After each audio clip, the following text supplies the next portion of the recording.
Boa noite. Segunda, quinta-feira, que nós estamos nesse novo horário com a live da semana, a live do livro. Vocês não acreditam que o meu livro sumiu. Daqui a pouco a pessoa vai entrar, o entrevistado vai mostrar a capa do livro para vocês, tá? Faltando aí um pouquinho menos de um minuto, a gente já vai convidar o Marcelo. E hoje a gente vai falar sobre a matemática do amor. Boa noite, Dani. Boa noite, Marcelo, que já está aí. Mês que vem, a Dani será a nossa convidada. E agora, então, 20 horas pontualmente. Obrigada a todos a presença. A gente vai começar. Esse é o livro indicado da semana, A Matemática do Amor. A gente indicou esse livro em função do Dia dos Namorados, que foi dia 12 de junho, né? Normalmente, datas comemorativas próximas à semana, a gente tenta alinhar o assunto do livro, nem sempre a gente consegue, mas normalmente a gente tenta fazer esse ajuste para conversar com vocês. E esse livro, ele é muito interessante. Existe um TED dessa autora, Hannah Fry, tá? Pode ver aqui que está escrito, né? Que é o original do TED. Vale a pena assistir o TED dela e também vale a pena ler o livro, para a gente desconstruir algumas questões. Boa noite, Dani. Algumas questões relacionadas à forma como a gente vê o relacionamento. Então, no livro, ela faz a construção através da matemática, das fórmulas, dos padrões, desde a pessoa solteira, antes da pessoa ter um relacionamento, um namoro, fala das redes sociais, das agências de namoro, né, de formas de convivência, compara o homem com a mulher, e até depois, até o dilema da lista de casamento, aonde sentar os convidados e como viver felizes para sempre, tá? E é muito interessante porque o livro não é sobre o amor, é sobre a matemática. Então é um outro viés, um novo olhar sobre esta temática. Eu achei bem interessante e eu acho que vocês também vão gostar. Então vamos chamar aqui, adicionar o nosso convidado e começar a entrevista, né? Que essa é a ideia da segunda semana, a entrevista. Boa noite, mãe, seja bem-vinda. Vamos ver, tela dividida. Oi, Cibele, boa noite, seja bem-vinda. Marcelo chegou? Tá travado. Boa Falei com a noite. gente. Boa noite. Boa noite a todos. Deixa eu só levantar que eu acho que eu estou com a cabeça cortada, agora não. Oi, Ju, Agora estou Mônica, com a boa cabeça noite, sejam normal. bem-vindos. Então, quem já me acompanha, nos acompanha há algum tempo, conhece o Marcelo, né? Meu namorado, meu marido, meu duplista. E para falar de amor é o melhor entrevistado, na minha opinião. Eu sei que eu sou suspeita a falar, né? Mas vocês vão ter que nos aguentar novamente, né, meu bem? Aí a gente vai falar, fazer algumas correlações. Eu sempre trago uma citação do livro, faço a pergunta para o Marcelo e ele faz a abordagem dele de acordo com o que ele acha em relação à citação e com as próprias vivências. Essa é a ideia. Boa noite, Fátima, seja bem-vinda. Então, meu bem, Marcelo, amor, para começar, explica pra gente qual é o significado de amor para você. Uau!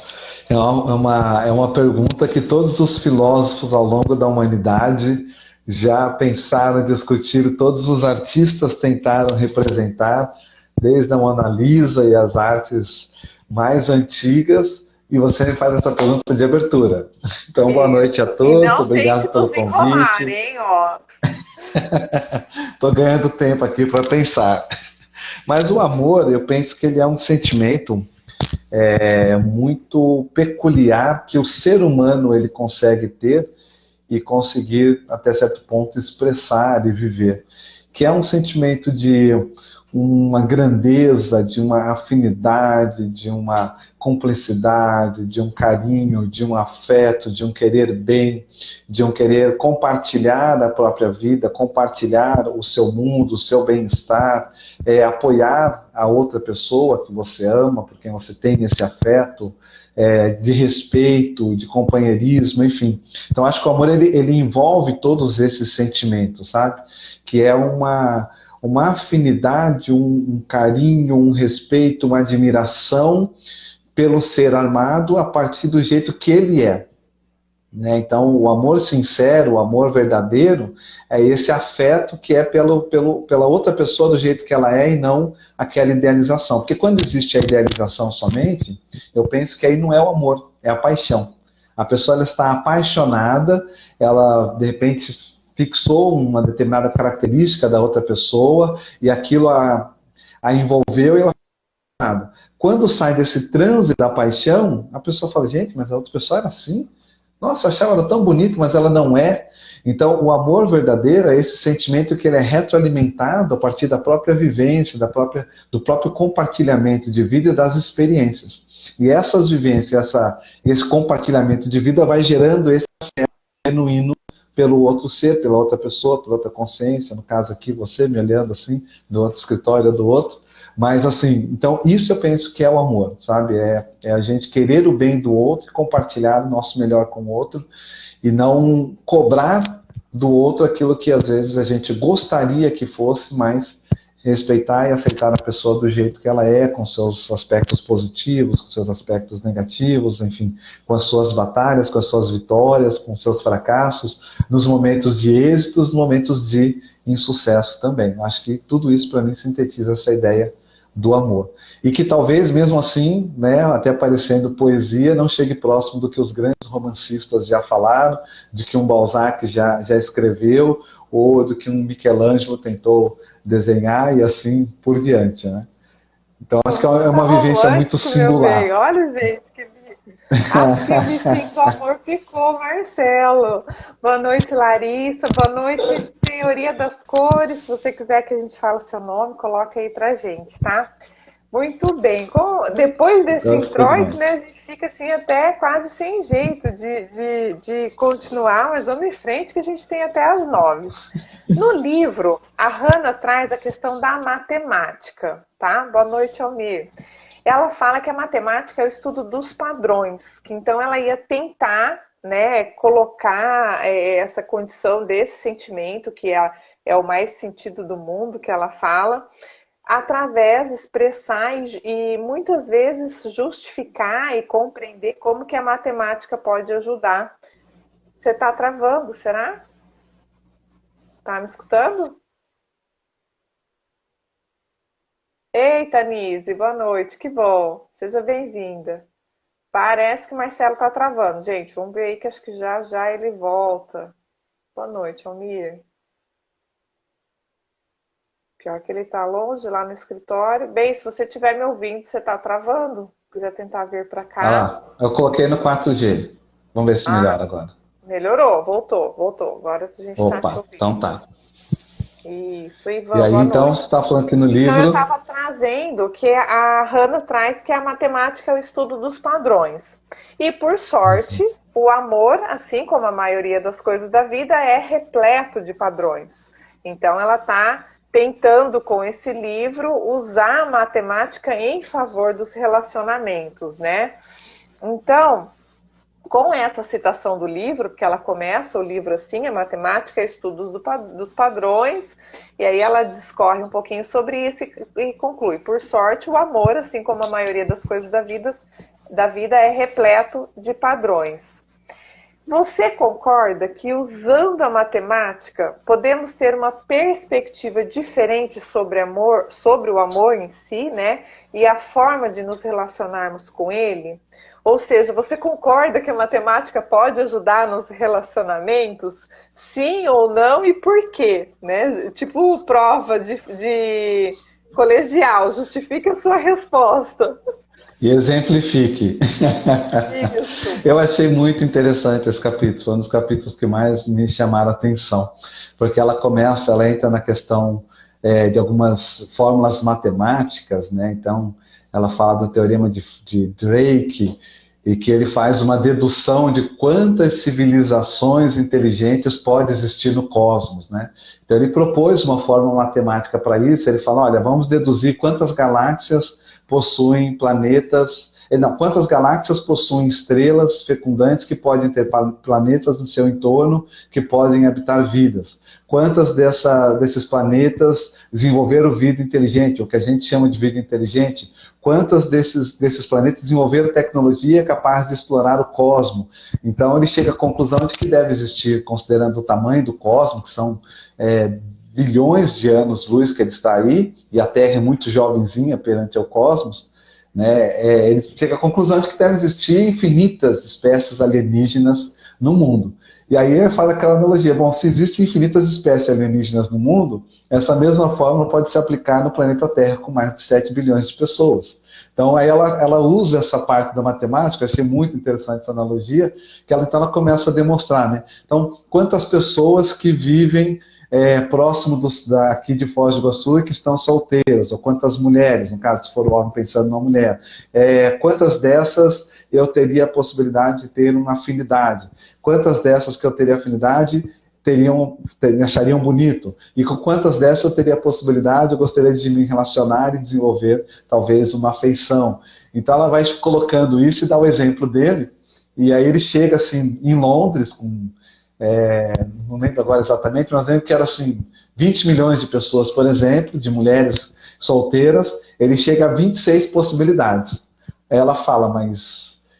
e dos critérios dele é que ela tinha que ter cultura, tinha que ter um diploma, né? Tinha que ser diplomada a mulher para poder se relacionar com ele. E ela muda uma das variáveis, né, e fala assim, olha, se ele mudar só uma variável, que é um critério, já aumenta para 400, ou 200, ou 800, acho que era 800 que ficava. Então, assim, o que eu quero dizer com isso? Nessa parte que ela traz da matemática, demonstra o quanto que muitas vezes um nível muito alto de exigência impede a pessoa de encontrar alguém com que ela poderia ter uma relação afetiva, sexual, de carinho, de respeito e desenvolver esse amor, desenvolver um relacionamento, né? Então a pessoa às vezes coloca critérios que são tão exigentes e tem tantas pessoas no entorno, ele coloca só próximo da cidade dele, aí colocar no planeta que tem 7 bilhões de pessoas ou mais, então demonstra que é possível sim, a partir da matemática, pensar nessas probabilidades da gente ter encontro com uma pessoa com quem a gente tem afinidade, sinta afeto, gosta de compartilhar, gosta de estar junto, gosta de fazer as coisas juntas. Então, ela traz esse aspecto da matemática bem forte. E o outro que ela coloca, que aí entra numa área que eu gosto também, que é o paradoxo de Fermi. Né? O paradoxo de Fermi é um paradoxo astronômico que leva ao mesmo raciocínio do Drake anteriormente, mas de outra forma. Né? Ele fala assim, se existe todas essas galáxias no mundo, no universo, se a Terra é muito jovem, então devem ter planetas e galáxias que têm planetas que se desenvolveram muito à frente da Terra. Cadê todo mundo? Por que essa turma não está aqui? Vocês já desenvolveram tecnologias capazes de cruzar o próprio universo. Cadê todo mundo? Mas mais para explicitar assim, que existem zilhões de planetas dentro desse cosmos, existem possibilidades infinitas de vidas estarem sendo desenvolvidas lá. E aí ela brinca, né? Será que em uma desses planetas pode ser que esteja a pessoa com quem você, a consciência com quem você tem afinidade, né? E aí volta para os 7 bilhões que está aqui no nosso planeta Terra. Né? Então acho que a Isso. matemática pode sim ajudar. Pode ajudar, né? Boa noite, André, Alice, Cleverson, sejam todos bem-vindos. E você falando disso, Marcelo, eu lembrei, a gente até acho que tem mais para frente essa questão do nível de exigência, né? Mas com tanta gente espalhada no mundo, vamos considerar só o planeta Terra, que é onde a gente pode chegar nesse momento, né? Por que tem tanta gente sozinha? Por que tem tanta gente solteira? Por que é tão difícil achar uma pessoa, né, para desenvolver todo esse relacionamento com esses atributos que você trouxe anteriormente? Então, assim, como que a matemática pode ajudar, se é que pode, né? Ou assim, até que ponto vai a matemática? Porque também, lá no meio do livro, em alguns momentos, ela cita, que ela fala que a matemática, ela vai tentar ajudar, mas que nada vai substituir a ação, a vontade, o interesse da pessoa, né?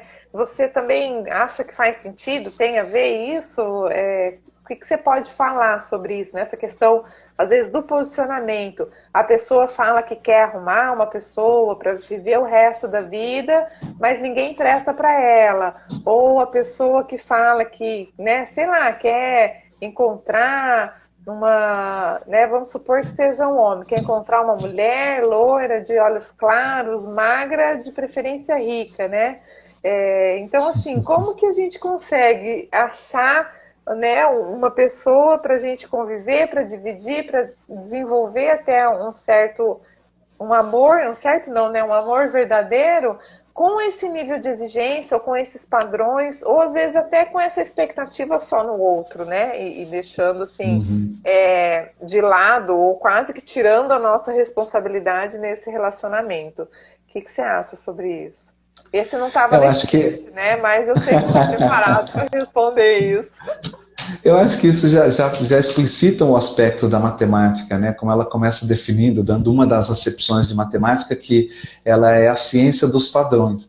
Então, há uma tendência do ser humano de acabar também, quando isolado e se acomodando nesse isolamento, a pessoa acaba se acomodando, porque você conviver a dois, né, quando se pensa o amor romântico dos romancistas lá da Europa, do século XV, século XVI, século XVII, então aquela visão romântica que se tinha, quando vem para a vida real, ela não é aquele retrato feito, não é uma descrição do Balzac, né? O Balzac é um romancista super famoso, então você lê os livros dele, há um processo dessa supervalorização do afeto. Na vida real, há concessões que precisam ser feitas, há aprendizados que precisam ser feitos, há posicionamentos que precisam ser feitos, há discordâncias que precisam ser faladas. Então, quando chega nesse movimento, até construir esse afeto, e essa vivência que constrói esse afeto, que você vai valorizando, um vai valorizando cada vez mais o outro, a pessoa, às vezes, ela não está disposta a esse trabalho, né? E ela fica dentro de uma condição que para ela é mais cômoda, porque se ela estiver numa condição solteira, sozinha, não estou dizendo que é o caso de todo mundo, mas como a matemática estuda padrões, um dos padrões que aparece é esse, eu defino tudo a hora que eu quiser, eu faço tudo do jeito que eu quiser, eu atuo tudo do jeito que eu quiser, eu não preciso consultar e nem a fazer concessões, ou debater, ou chegar em consensos, né? Então, acho que isso existe sim, e acaba sendo um fator que dificulta a pessoa, às vezes, estabelecer um relacionamento e querer construir e sair da solteirice. E o outro é a questão da exigência que a gente vai falar, né? Se o padrão de exigência ele é muito alto, às vezes aquela pessoa perfeita que nem nós somos, não vai aparecer. Então nós não somos perfeitos, mas exigimos um modelo de perfeição para poder conviver com a gente. E aí não encontra nunca, porque nós vivemos num planeta que é de deficiência, ou seja, deficiência Holândia. E aí como que vai achar o ser perfeito? Não vai. Então vai construir uma relação que seja menos imperfeita dentro do que os dois puderem fazer, né? E dentro daquilo que for o mais saudável, o mais positivo. Então acho que são reflexões que vale a pena ser pensadas, né? O quanto que às vezes a necessidade de tirar a gente do comodismo que uma relação gera, às vezes também vira fator que impede querer iniciar uma relação e manter uma relação duradoura, né? É bem isso. Nós que o digamos, né? Boa noite, Rubens, Flávio, Rê, lá dos Estados Unidos, sejam bem-vindos.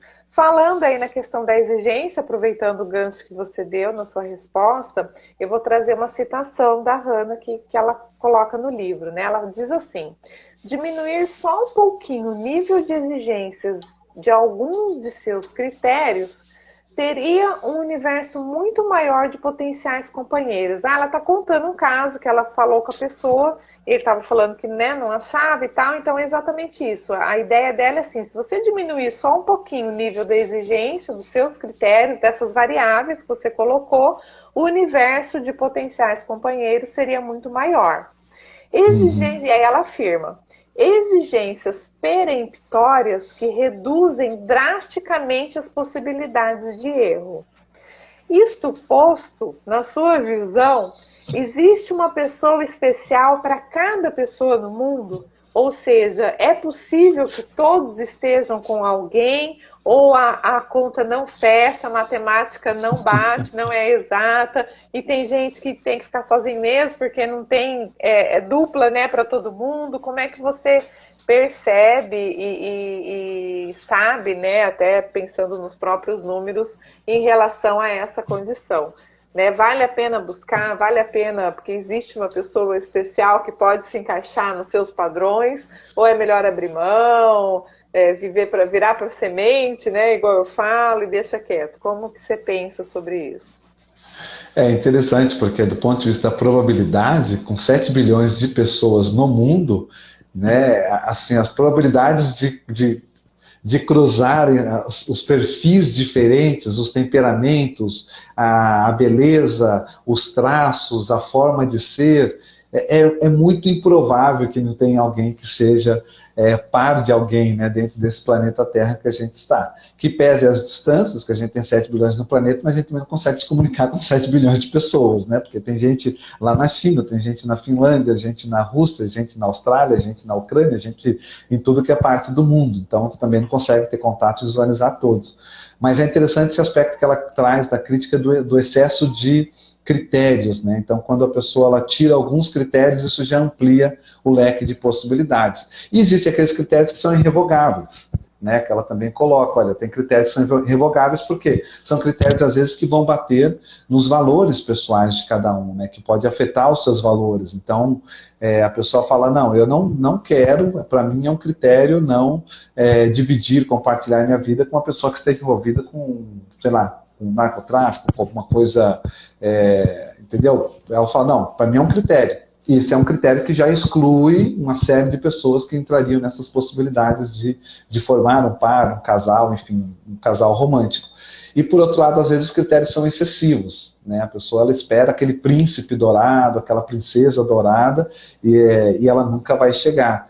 Então, o caso lá que ela dá do Drake mesmo, ele fala, não, a pessoa tem que ter diploma.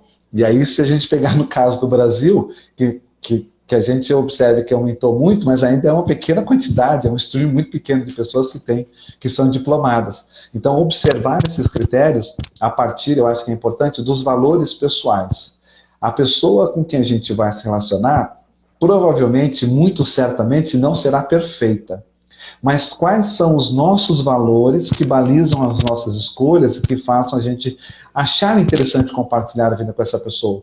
Tanto porque a gente vai aprender, como porque a gente vai ensinar. Então, tanto a gente vai assistir, como a gente vai ser assistido. E como a gente pode ter também projetos comuns que vão fazer, então, ambos quererem conviver mais, estarem juntos, afinidades, até questões de desafinidades. Então, acho que os valores nessa matemática talvez sejam umas variáveis mais importantes para definir a questão do relacionamento. E não só beleza, né? Porque ela apresenta também, não sei se já vai falar da beleza, mas apresenta também. É a próxima pergunta. Então ela apresenta como que o aspecto da beleza depende muito dos olhos de quem vê, né? Então tem os critérios, tem os valores que eu acho que são importantes para ver o perfil, conviver um pouco com a pessoa para ver quais são os valores dela, quais são os objetivos, qual é a missão de vida. Ela pesa um pouco nessa definição de missão, ela pesa muito na questão biológica, né? Na abordagem dela inicialmente, ela pesa muito na questão biológica, porque tem que encontrar um parceiro, uma parceira, para poder ter os filhos, e aí então a beleza, os traços, isso tem a ver com a genética, mas a gente pode extrapolar, a gente não precisa ficar preso nessa abordagem que ela deu, né? Eu acho que os valores vão balizar, assim, qual o caráter da pessoa com quem você quer conviver, qual o temperamento da pessoa com quem você quer conviver, se ele é mais pacifista, se é uma pessoa agressiva, se é dominadora, ou se é uma pessoa de bom trato, se é uma pessoa que respeita, ou se é uma pessoa desrespeitosa. Enfim, acho que isso tem que ser percebido para ver se vale a pena manter uma relação afetiva com alguém, né? Desenvolver um romance. E com o passar do tempo, até essa questão, esse critério que ela coloca dos filhos, ela chama de prole, né, no livro, até isso acho que pode passar a ser um critério dentro do valor da pessoa, porque hoje em dia está cada vez mais comum muitas mulheres não quererem ter filhos, né? Igual a esta que vos fala.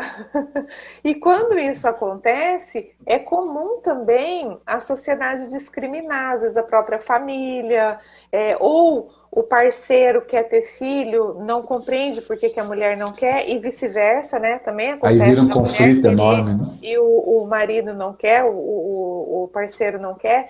Então, assim, quando tem esse conflito, até na opção, né, por ter filhos ou não, hoje em dia já acaba sendo um critério excludente, ou pode ser excludente, porque é, às vezes, o sonho de vida de uma pessoa que não é da outra, e se eles estiverem juntos, esse Uhum. sonho não vai ser realizado e nem compartilhado, né? Então isso pode dar muito pano para manga, como a gente diz, né?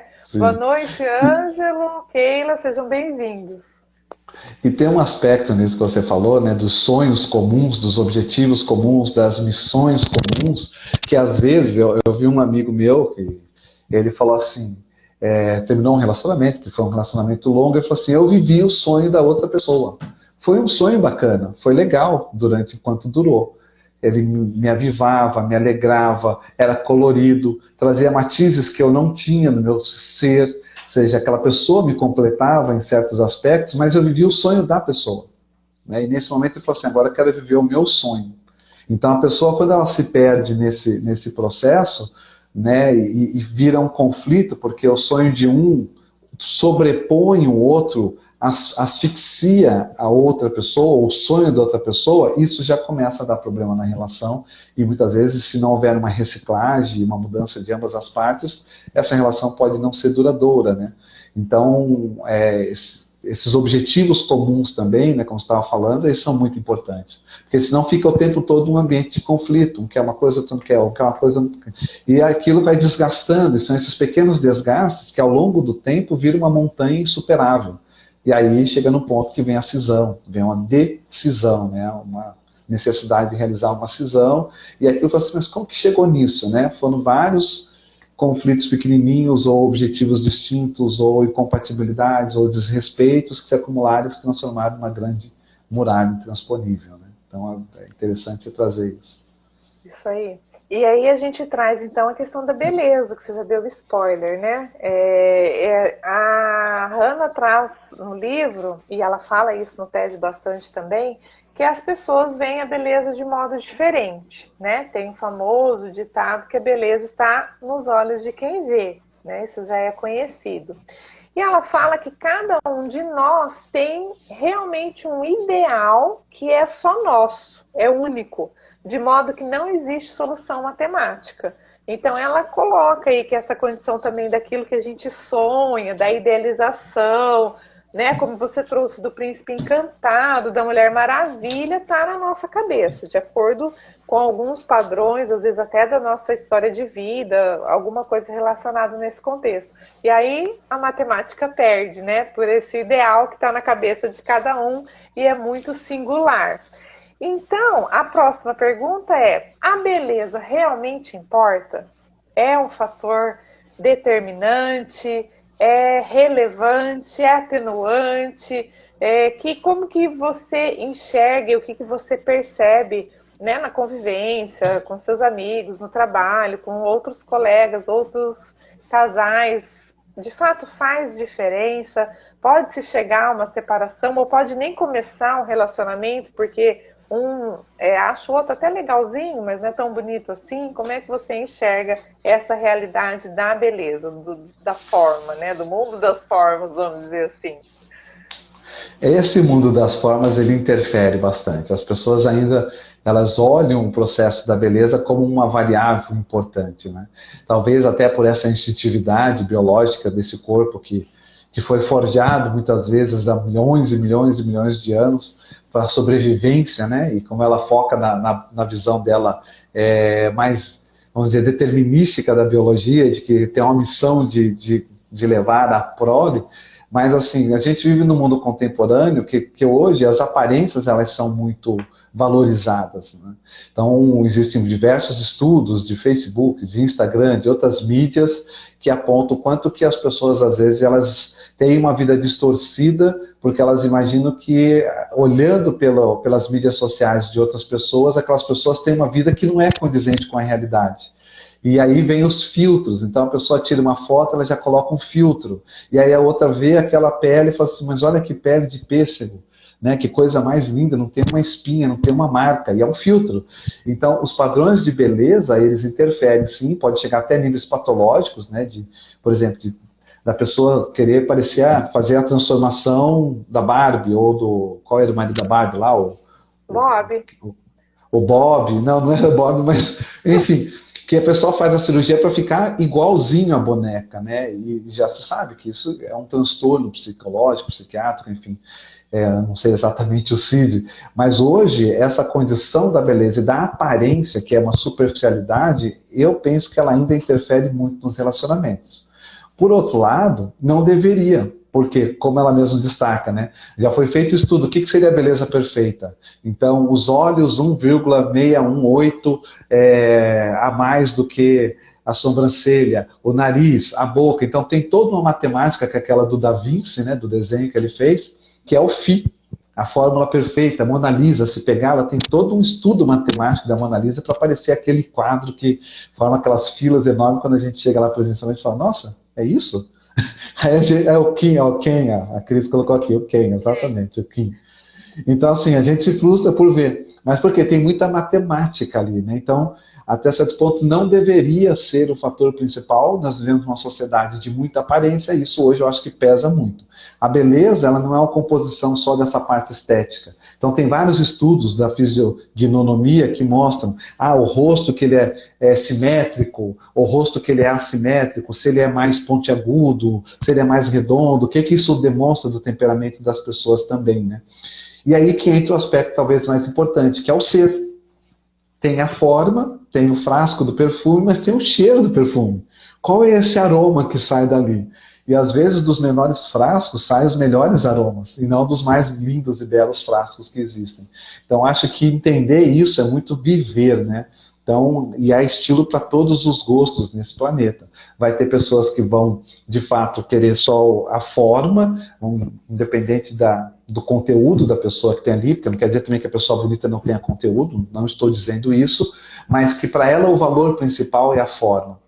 E outros vão falar, não, a forma para mim é importante, mas não é o valor principal. Eu quero saber o ser que está ali dentro. Como que é esse ser? O que eu me afinizo com esse ser ou não, né?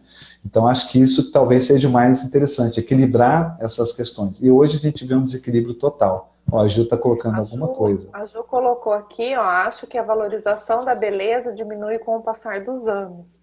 Com o tempo, a gente percebe que o conteúdo é mais importante que a embalagem. Eu ia pedir para você comentar, mas exatamente o que você acabou de falar, né? Esse conteúdo é o que você chamou de ser, né? Exatamente isso. E aí, para finalizar essa temática... Né, uma observação nisso que a Ju falou, né? Ju, eu vejo também que isso tem a ver com a maturidade, né? Quanto a gente é mais jovem, a percepção ela não é muito assentada. O cérebro, a própria questão hormonal, as fantasias da juventude, do príncipe encantado, da princesa, do sapatinho de diamante que vai ser encontrado no final da festa e vai atrás do cavaleiro que vai chegar, vai descer e salvar a princesa. Então, tudo isso depois, com a vida, a gente vai vendo que a vida não é bem essa história, esse conto de fada, né? E a gente começa a valorizar mais o que as pessoas são. E aí ver as pessoas nas suas dificuldades, nas suas superações, e gostar da pessoa, do jeito que ela é com isso, e pensar, puxa, como que eu posso ajudar a contribuir com essa pessoa e o que ela pode contribuir comigo? Então, isso vem também com a maturidade da vida, né? Acho que é bem interessante o que você colocou. A Tanise está trazendo aqui também uma pergunta, ó, quanto ao exemplo, o casal dos sonhos diferentes, isso acontece, né? Aconteceu por ele não saber previamente qual era o próprio sonho ou eram caminhos divergentes? Tentaram conciliar ou eram metas inconciliáveis? Então, acho que vale a pena comentar também, né? Eu acho que as duas coisas podem acontecer, tá, Tanise? Vamos já ouvir o Marcelo, né? Mas é importante que o casal consiga, pelo menos, se conversar para poder construir essa convergência, né? Ou que já se conheçam o suficiente antes de resolver morar junto, casar, às vezes até ter filhos, que saibam, né, que tem uma linha em comum, às vezes coisas distintas a serem feitas, mas com um caminho único. Mas o que você acha sobre isso, Marcelo? Eu penso da mesma forma, ou seja, existem as duas coisas, né? Às vezes já era incompatível e não se quis enxergar, e isso então dilatou a própria relação, isso também ocorre. Era incompatível, não se queria enxergar, não se queria admitir, e aí vai dilatando até que chega num ponto que fica insustentável e fala, de fato não dá, é melhor cada um seguir o seu caminho e vamos ser felizes, né? A pessoa vai buscar outra, ele vai buscar outra, enfim. E existe também as impossibilidades, as questões que são inconciliáveis, que vão surgindo no caminho, objetivos de vida, as pessoas vão mudando, né? Ninguém é planta para ficar, até a planta se renova, né? Se modifica, enfim, nós ainda muito mais. Então a gente vai mudando, as pessoas vão mudando, elas vão tendo objetivos de vidas diferentes, e pode ser que aqueles eu gosto de falar de graus, né? 3 graus no início de diferença que não foram sendo conciliadas ou conversadas ou ajustadas, depois de 10, 15, 20 anos, viram 45 graus, 90 graus de distância de objetivos, né? Então, eu acho que isso tudo pode acontecer, desses caminhos serem, de fato, inconciliáveis ou se desconciliarem no caminho. Na trajetória de vida vai se distanciando, distanciando, e aquilo vai ficando tão inconciliável, por mais que tente, porque aí tem que ter concessão. Acho que um relacionamento, ele ensina muito da questão da concessão. Um relacionamento duradouro, ele também, ele necessita desse elemento da concessão, até o limite que é possível fazer essa concessão. E às vezes chega num ponto que nem um lado quer fazer concessão, nem o outro quer fazer concessão. Os mundos se tornam tão rígidos que ao se chocar eles se quebram. E aí não tem mais como colar, não tem super bond que consiga dar jeito nisso. E aí chega no ponto de gerar a separação. Então, nesse caso, que eu vi até bem de perto, as pessoas tinham afinidades, eram perfis bem diferentes, mas bem diferentes, e durante muito tempo ocorreu muita concessão, mais de um lado do que do outro. Chegou num ponto que começou a ficar incompatível, porque se somente um lado faz mais concessão e pesa demais para um lado só, vai chegar uma hora que aquilo vai ficar desgastante. Então aquele lado vai falar, olha, do jeito que está não dá. E aí o outro lado, que já estava acostumado do jeito que também teria que fazer uma mudança. Então ambos teriam que fazer a mudança. Não tem um lado certo, um lado errado. Ambos teriam que reciclar a sua forma. Tanto que faz muita concessão, diminuir o nível de concessão, como o outro que está acostumado a sempre ser o determinante, diminuir também a sua determinação para chegar num equilíbrio dinâmico da relação. Quando isso não ocorre, a relação é muito viva, aí vem os desgastes que ficam inconciliáveis, né? E aí, às vezes, se rompe por uma bobeira, né? A cebola que ficou fora da geladeira 2 dias em cima da pia.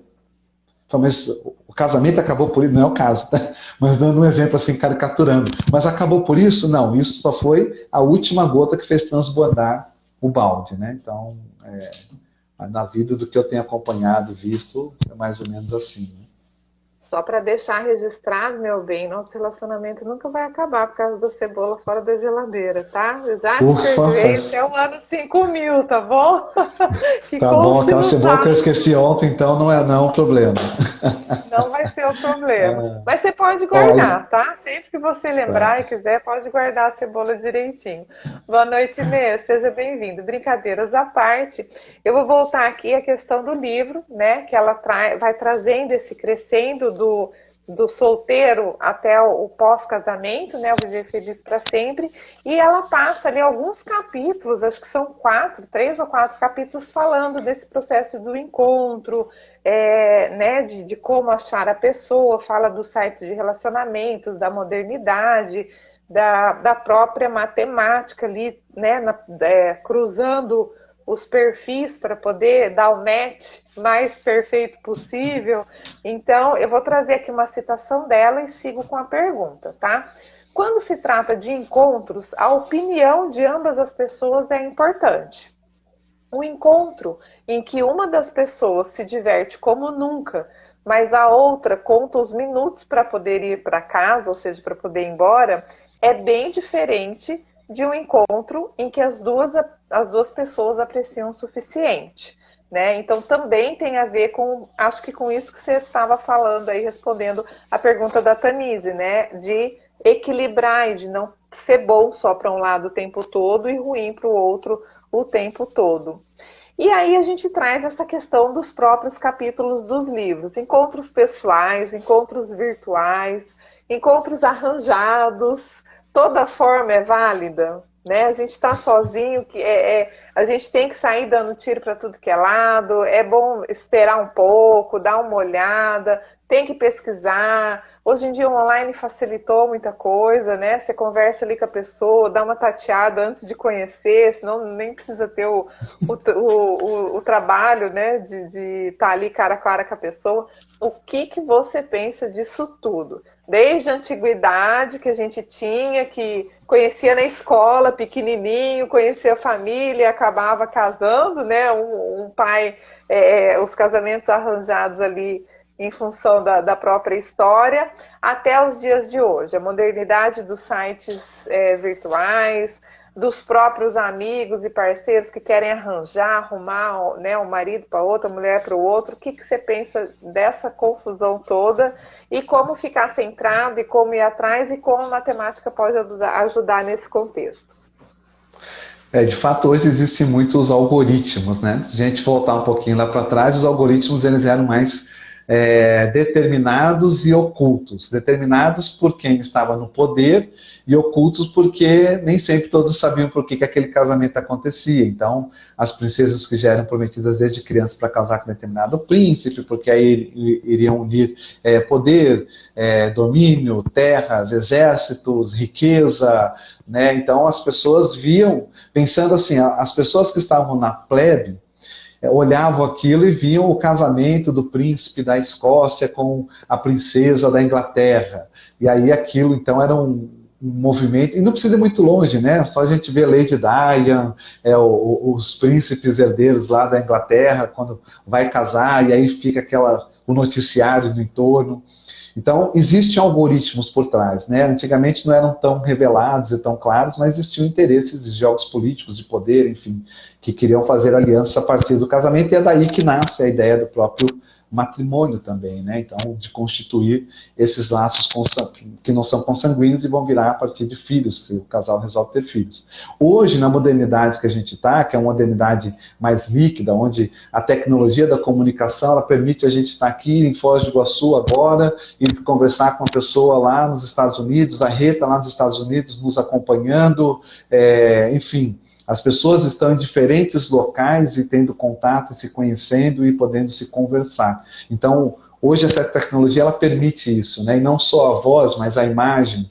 E aí também abre espaço para uma série de problemas controversos, como os golpes, as pessoas que vão e manipulam outras, que arrancam dinheiro, fortunas, e aí vai ver a pessoa era fake, ela saía manipulando todo mundo, enfim, os golpes do amor, né? Esqueci o termo que eles usam. Isso tudo existe. Então, talvez, igual a questão de fazer compra, uma regra que existe não vá fazer compra com muita fome, que você vai comprar mais do que você precisa. Essa moderação, essa ponderação no uso desses meios de comunicação que são inevitáveis também precisa ser levado em consideração.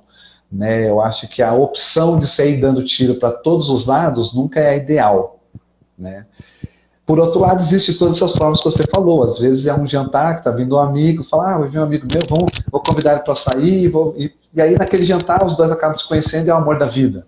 Né? Por outro lado, eu já vi também colegas nossos que têm relacionamentos de mais de 25 anos, estão juntos e não têm perspectiva de dissolução, que se conheceram a partir de um bate-papo de UOL na época, né, BOL, sei lá. Então foi ali batendo papo, foram conversando, trocaram o Orkut, do Orkut marcaram o encontro, do encontro estão juntos até hoje, ou seja, o Orkut, você viu, é bem distante, né?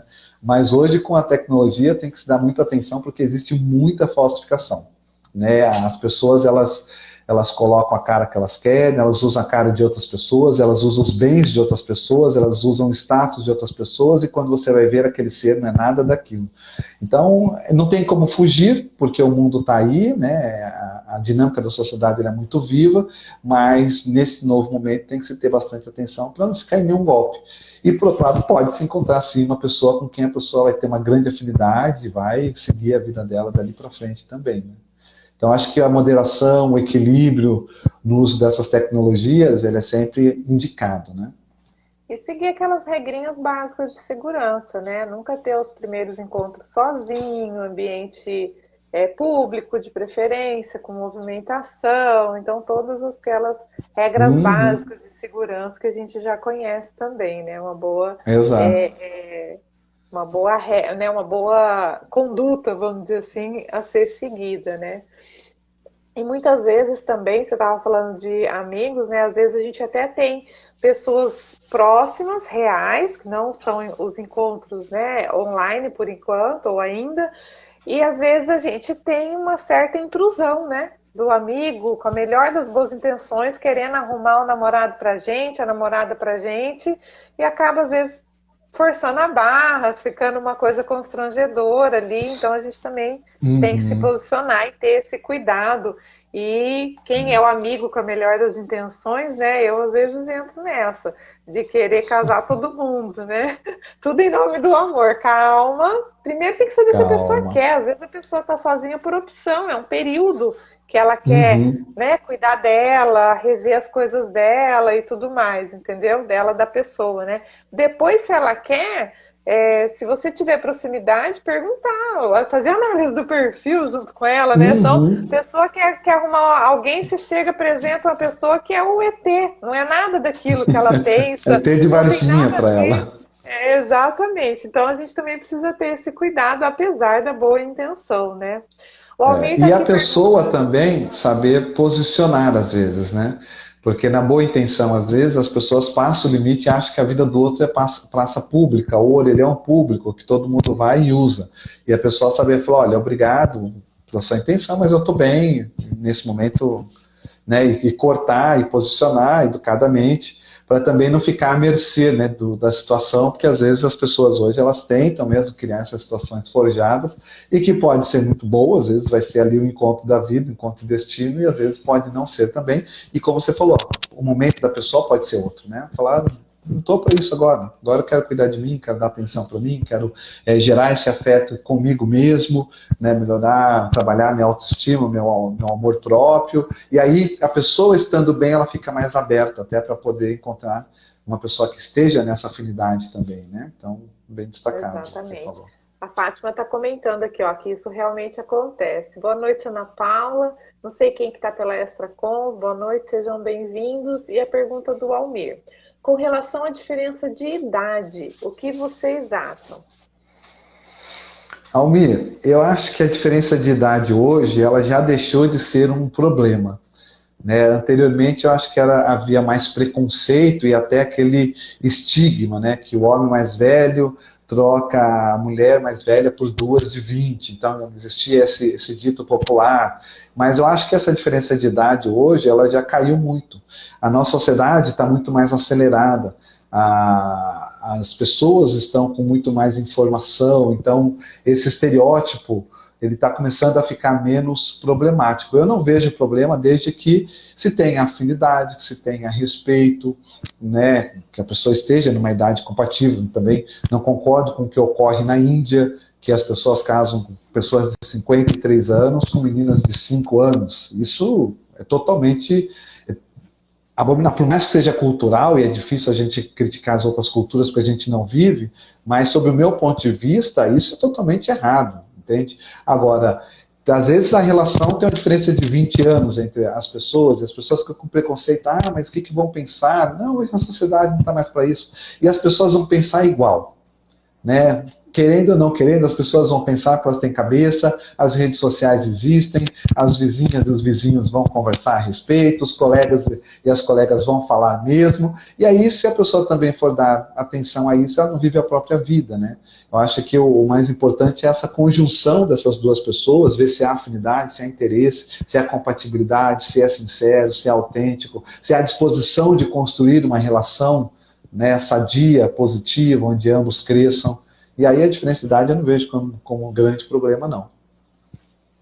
Eu concordo com isso e acho engraçado também a gente avaliar, a gente estava falando de padrões, né, em relação ao próprio tema da matemática, avaliar esses perfis, sabe, Almir? Porque às vezes a gente teve um colega muito próximo que a pessoa tinha, assim, acho que 27, 28 anos, mas era uma pessoa velha.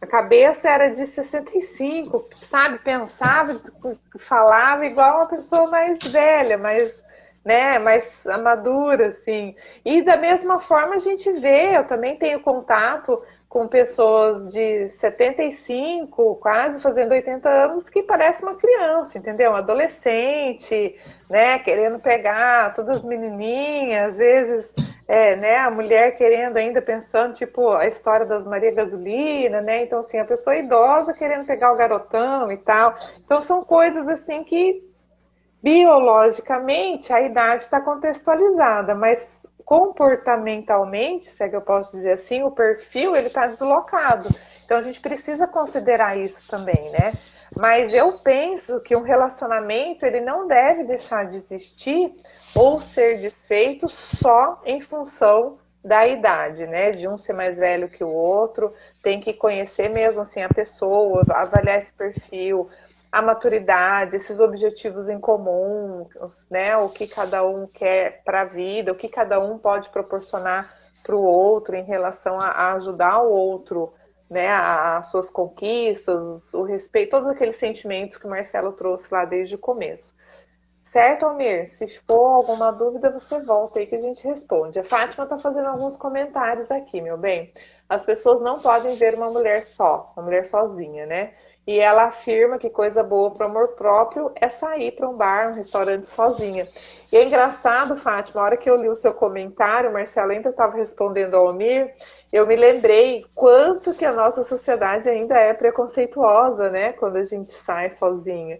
Então, assim, às vezes você está num restaurante, ou às vezes em qualquer lugar, no cinema, no shopping, qualquer lugar que você está sozinha, e eu penso que principalmente a mulher tem mais essa, é mais visada nesse sentido, não sei se o Marcelo concorda, as pessoas olham assim meio estranho, sabe? Parece que a gente está quase ali cometendo um crime, né? De estar sozinha na rua, e principalmente às vezes no barzinho, num restaurante, em algum lugar onde ou a pessoa está com um grupo de amigos, de colegas, ou saem os casais, as famílias, né? Você sente, já sentiu isso também, Marcelo? É só a mulherada que sofre esse preconceito, vamos dizer assim? Ah, isso eu acho que é mais com a mulher. Acho que com o homem tem bem menos, né, esse tipo de pressão social, né? É mais comum. Então, se o homem está sozinho, ele está, como se diz, ele está na caça, né? Se a mulher está sozinha, tem algum problema, né? Então, há uma distinção de tratamento, sim, em função da questão de gênero na sociedade e se agrava muito nas sociedades mais machistas, né? Onde o preconceito e aquela visão mais retrógrada de que a mulher, por ser um corpo feminino, é inferior ao corpo masculino, enfim, essas discussões que fazem parte da Idade Média, da idade da obscuridão, né? Aqueles 100 anos, 1000 anos de escuridão na Idade Média. Mas eu acho que tem uma questão que foi falada aqui, que a Fátima colocou, que ela toca na questão do amor próprio, né? Eu acho que é interessante esse ponto. Ou seja, de poder se sentir bem, se curtir, fazer coisas para você, né? E não só para o grupo, ou para as outras pessoas, ou para a sociedade ver. Eu acho que o amor próprio tem muito a ver com isso, Fátima, sabe? E outro aspecto que eu lembrei, até que um grande amigo nosso falava, que ele falava assim, quer arrumar um namorado? Vá para um ambiente que tenha mais ou menos o perfil das pessoas que você tem interesse. Então, se você é uma pessoa que é interessada em cultura, não adianta você ir, às vezes, para um local que é totalmente antípodo, contrário, diverso à questão da cultura. Pode ser que lá você encontre fortuitamente uma pessoa que está lá e que mas é muito mais difícil, né? E eu acho que ela traça também esse processo da matemática por trás disso, e esses apps, esses softwares, esses algoritmos que existem hoje, eles procuram meio que encurtar o caminho disso, né? Você gosta de ler? Gosta de ler, a pessoa gosta de ler também. Você gosta de viajar? Gosta de viajar, a pessoa gosta de viajar também. Você faz uso de alguma droga leve, autorizada socialmente, a pessoa também faz, tipo bebida, tabagismo, etc. Então esse app ele acaba cruzando, ou não, então olha, esse daqui é excludente para mim. Acaba cruzando isso e encurtando um pouco o caminho do contato com pessoas que têm um perfil que possibilite uma afinidade maior, né? Mas a Fátima traz esse aspecto do amor próprio que eu achei bem interessante. Isso, o pessoal está concordando com você aqui. A Ana, a Fátima, toda razão. Ser livre para ser autêntico, excelente. E a Ana traz, a Fátima até coloca aqui que o pessoal, quando ela às vezes sai sozinha, ainda pergunta se está esperando alguém. Quase que está incomodando a pessoa, parece, né, Fátima? Eu entendo bem o que você falou. Vou me expor aqui. A gente passou um período que eu estava trabalhando fora, né? Estava em São Paulo e era comum, às vezes, estar comendo em algum lugar sozinha. E é bem isso mesmo. O pessoal olha feio, quer saber se está esperando alguém, está ocupando uma mesa com uma pessoa só, umas coisas bem esquisitas. Mas, enfim, isso também passa. A Ana Paula trouxe aqui, meu bem, é mesmo, até mesmo na família existe a cobrança pela construção da família. Acho que ela está falando lá que a gente estava falando das cobranças, né? Dessa pressão social que às vezes a gente acaba sentindo, né? E tá tudo certo, a gente vai aprendendo a lidar cada vez melhor com isso. E a gente já está chegando às 21 horas, quase, temos 6 minutos, então eu vou para a última citação do livro e na sequência uma pergunta para o Marcelo finalizar. Os relacionamentos mais bem-sucedidos são aqueles com limiar de negatividade muito baixo. A linguagem que usamos na conversa deve ser sempre receptiva e compreensiva. A Hannah traz aqui que ela traz lá toda uma questão, né, da padronização e da própria matemática, que eles percebem que os casais que se maltratam, isso que ela chama de limiar de negatividade, né, nas relações, às vezes no palavreado, na forma de falar, na forma de desfazer até um do outro, né, às vezes não é nem com palavras, é com um olhar, faz careta, né, meio que desfaz ali. Então, isso às vezes faz com que o relacionamento, o casamento em si não seja bem sucedido. E o ideal é que a gente consiga desenvolver, né, essa questão da compreensividade e da receptividade. Qual é a fórmula da felicidade, Marcelo? Para fechar, para ajudar aí todo mundo a viver mais feliz e a buscar ou encontrar ou manter os seus relacionamentos. É possível realmente viver feliz para sempre num relacionamento a dois? Pode dar algumas dicas? Lembrando que você tem Nossa, 5 minutos, tá? é bem complexa a pergunta, mas quando você estava falando, eu lembrei aí de um aspecto bem contemporâneo, né, que colocaram aí numa novela, um papel de uma mulher que o homem é super machista e que ele chama ela de bruaca, né? Dona Buraca, Buraca para cá, Buraca para lá. Então, assim, o processo da agressão dentro do relacionamento, como você estava falando, ele passa por diversos matizes, né? Desde a agressão física mesmo, Maria da Penha, que vai chegar às vias de fato, a gente tem visto tanto feminicídio ocorrendo, e com as mídias isso fica mais escancarado na sociedade, até as agressões simbólicas, veladas, as agressões que a pessoa não consegue se livrar também do agressor, porque já há uma relação mais patológica, simbiótica às vezes, ou a agressão, como você falou, da palavra, do olhar, da dominação, às vezes se a pessoa, vamos dizer, o marido é que sustenta a casa, então domina toda a outra estrutura, pai, família, enfim, quem estiver ali dentro em função do dinheiro, não só a mulher, pode ser com o filho, pode ser com a filha, pode ser com outros parentes que vivam na casa, enfim. Então, acho que existem diversos tipos de agressões que são muito prejudiciais ao relacionamento. E aí, levando para a questão da felicidade, eu penso que o relacionamento que vai ser mais feliz vai ser aquele onde as pessoas se respeitam, onde as pessoas elas se valorizam, onde as pessoas elas se gostam, onde as pessoas sabem respeitar o momento do outro, que às vezes há momento que você tem que ficar lá, não falar mesmo, há momento que tem que falar, há momento que tem que estar junto, há momento que tem que deixar a pessoa mais isolada. Então essa dinâmica da vida a dois, e que as pessoas estejam predispostas a aprenderem, a se fazerem pessoas melhores juntas, eu acho que isso é que pode levar o relacionamento a ser mais duradouro, a ser mais feliz, a ter mais satisfação na balança entre as coisas boas e ruins que acontecem na vida com todo mundo. Porque ninguém tem uma vida só de coisas boas. A gente tem momentos bons, momentos ruins. Só que quando os momentos ruins eles sobrepõem muito os bons, aí que a coisa às vezes fica incompatível. Então saber dosar esse equilíbrio nessa dinâmica de respeito, do olhar, do afeto, do carinho, do mimo, do acolhimento, da firmeza quando necessário. Então, tudo isso numa vida, né, de compartilhar as atividades, as dinâmicas da casa, o do trabalho, as finanças, enfim, aí cada casal tem os seus modelos, mas eu acho que tudo isso, quando bem azeitado e equilibrado, ajuda o relacionamento a ir sendo construído e sendo construído, porque parece que ele nunca acaba, né, essa construção. Eu penso que não há um momento que, bom, atingiu-se um nível de felicidade ótimo e, tipo, pleno emprego, né? Todas as pessoas no mundo estão empregadas. Não, sempre vão ter vagas disponíveis, pessoas saindo e pessoas entrando. Então, não tem um nível de felicidade ótimo que aí barra. Nós sempre vamos construindo estados diferentes de conviver, e isso também vai variar muito das faixas etárias, né? Pegar o namoro na adolescência, depois na adultidade, depois na maturidade, na terceira e na quarta idade. Acho que isso tudo também vai vivendo um crescendo de como se lida com a relação a dois. Né? É bem isso. Mas eu não sei se eu tenho a fórmula da felicidade. Você falou algumas coisas aí, ó. A Ana trouxe, né? Primeiro chamou minha atenção que 5 minutos é covardia, mas é o nosso tempo, Ana. Depois, outro dia a gente volta para falar mais sobre isso, né? Mas assim, a fórmula da felicidade, eu penso, né, com menos de 1 minuto para finalizar, que ela não é uma fórmula estática também.